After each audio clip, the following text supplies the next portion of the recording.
Gollum é um famoso personagem da trilogia do Senhor dos Anéis. Embora seja um vilão, acabou caindo nas graças do público por causa da sua dupla personalidade, seu jeito engraçado de falar e seus dilemas morais, muitas vezes expressos nos diálogos que trava consigo mesmo ao longo da história. A história conta que em seu aniversário, Sméagol foi pescar nos campos de Lys com seu primo Diggle. Diggle foi puxado para a água por um peixe e emergiu com um anel de ouro que ele encontrou no leito do rio. Era o anel que pertencia a Sauron, o Senhor das Trevas. Quando Sméagol viu o anel, ele imediatamente o desejou e pediu a Diggle que o desse para ele como um presente de aniversário. Diggle recusou e então Sméagol o estrangulou e pegou o anel para si. Logo após retornar para casa, Sméagol descobriu que o anel o tornara invisível. Ele o usou para propósitos maliciosos, como roubar e descobrir segredos. Sméagol começou a ser evitado e desprezado por sua família, que começou a chamá-lo de Gollum, por causa dos barulhos estranhos que ele começou a fazer em sua garganta. Finalmente, a avó de Sméagol o expulsou de seu lar. Sméagol vagou ao norte pelas bordas de Anduin sem destino. Seu corpo sofreu alterações significativas e, com o tempo, o pequeno começou a odiar a luz do sol, buscando lugares cada vez mais escuros. Encontrou refúgio nas montanhas sombrias e ali sofreu as mudanças físicas mais drásticas. A mente de Gollum foi consumida pelo anel, mas não destruída. Gollum viveu por cerca de 500 anos nas montanhas e se alimentava basicamente de peixe cru, embora conseguisse abater alguns orques que moravam por ali. O anel possuía vontade própria e quando Gollum deixou de lhe ser útil, ele simplesmente o abandonou.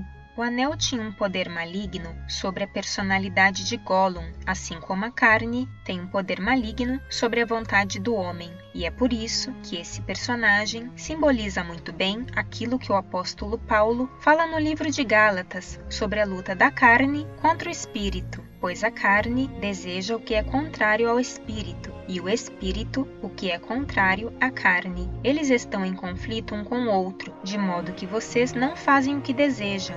No filme Senhor dos Anéis, As Duas Torres, acontece aquela famosa conversa entre Gollum e Sméagol, ficando claro para o espectador as duas personalidades e os conflitos existentes no personagem.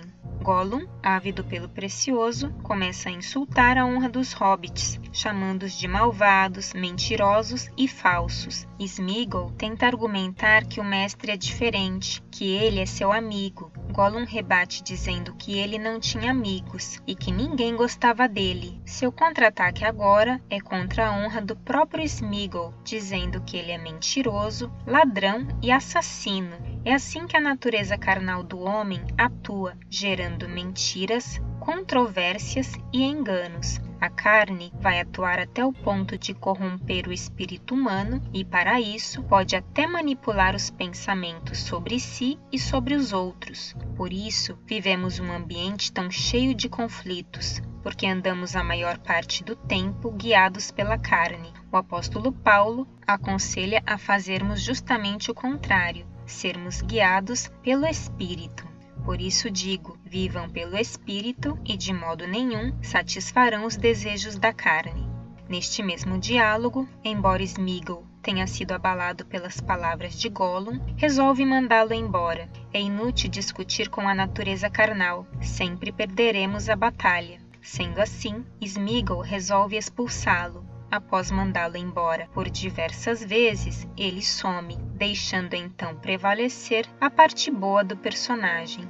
Isto nada mais é do que o conselho de Tiago quando ele declara: sujeitai-vos, pois, a Deus, resisti ao diabo, e ele fugirá de vós. Se tentar contra-argumentar com o mal, muitas vezes você perderá. Por isso, ele nos exorta a resistir, mas não acabou aí. Sméagol ainda travaria outras batalhas com seu lado mau ao longo do filme. Do mesmo modo, nós sempre estaremos batalhando com a nossa carne ao longo da nossa vida. A luta interior que Sméagol vive é a que todos nós vivemos. Ele está sujeito à força do mal, representada pelo anel, e nós estamos sujeitos à força do mal, representada pelo pecado que habita em nós, resultado da queda do homem no Éden. A Bíblia declara que o espírito está pronto, mas a carne é fraca. Gollum e Sméagol são a representação da eterna luta entre o bem e o mal. O fato é que existem duas criaturas dentro de cada um de nós, faces diferentes que lutam entre si, uma guiada pela carne, outra pelo espírito. Muitas vezes somos como Gollum, colocamos nossa vontade acima de tudo, somos irados, vingativos e oportunistas. Outras vezes somos como Sméagol, lutamos contra a carne e ponderamos acerca daquilo que é correto, mesmo que isso atrapalhe a conquista daquilo que queremos. No livro de Romanos, o apóstolo Paulo relata a profundidade desse conflito. Sei que nada de bom habita em mim, isto é, em minha carne, porque tenho desejo de fazer o que é bom, mas não consigo realizá-lo, pois o que faço não é o bem que desejo, mas o mal que não quero fazer, esse eu continuo fazendo. Ora, se faço o que não quero, já não sou eu quem o faz, mas o pecado que habita em mim. Sméagol tentou fazer o bem, tentou ajudar o mestre, mas na primeira oportunidade, Gollum o convenceu que seu mestre o traiu e que eles deveriam se vingar matando Frodo e Sam para poderem recuperar o anel. A partir daí, Sméagol assume completamente a face do mal e Gollum toma conta do seu ser. Impiedoso, ele parte para concluir seu plano maligno. No começo, o Espírito sempre nos avisa, nos incomoda para mudarmos de direção, mas quando insistimos em desobedecer, a carne prevalece. E quando estamos imersos nas obras da carne, a luz nos incomoda. Quem anda no pecado não quer estar na luz, porque a luz expõe as obras das trevas. Foi o que aconteceu com Gollum. Há uma passagem do livro que relata seu incômodo ao ser surpreendido com a luz do sol. Ele se aborrece e imediatamente foge para debaixo das montanhas nevoentas, onde o sol não poderia alcançá-lo.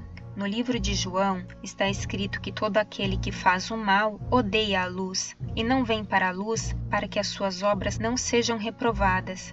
É necessário manter distância daquilo que nos destrói e daquilo que nos corrompe, pois a mera proximidade com o mal despertará a concupiscência da carne. Gollum não podia ficar próximo do anel, porque era algo que desejava profundamente. Era mais forte do que ele. O anel tornou-se um tormento e um fardo para Gollum, e mesmo assim ele o chamava de meu precioso. O apóstolo Tiago já havia alertado. Cada um, porém, é tentado pela própria cobiça, sendo por esta arrastado e seduzido. Então, a cobiça, tendo engravidado, dá à luz o pecado, e o pecado, após ter se consumado, gera morte. Infelizmente, este foi o final do personagem, completamente dominado pelo desejo de possuir o anel e pela influência do mal. Seu destino acabou sendo a morte. Contudo, não podemos julgar tal criatura, porque no final das contas, todos estamos sujeitos às obras da carne. A fala de Gandalf traz um elemento de misericórdia e nos leva à reflexão. Muitos que vivem merecem a morte, e alguns que morrem merecem viver. Você pode dar-lhes vida? Então não seja tão ávido para julgar e condenar alguém à morte, pois mesmo os muito sábios não conseguem ver os dois lados. Infelizmente, conforme suspeitava Gandalf, não havia muita esperança para Gollum. Embora seu papel tenha sido importante, não houve redenção para ele, mas existem muitos que enfrentam a luta entre o bem e o mal e acabam vencendo. É o caso do próprio apóstolo Paulo. Outrora chamado Saulo, ele perseguia e prendia muitos cristãos, mas ao ter um encontro com o Senhor no caminho de Damasco, sua vida mudou. Mesmo assim, foi ele que relatou os conflitos frequentes entre o espírito e a carne, entre o bem e o mal, e também deixou claro que se andássemos em espírito, poderíamos vencê-los. Se você chegou até aqui, comente o que mais chama sua atenção nesse personagem e não esqueça de se inscrever em nosso canal. Muito obrigada e até a próxima!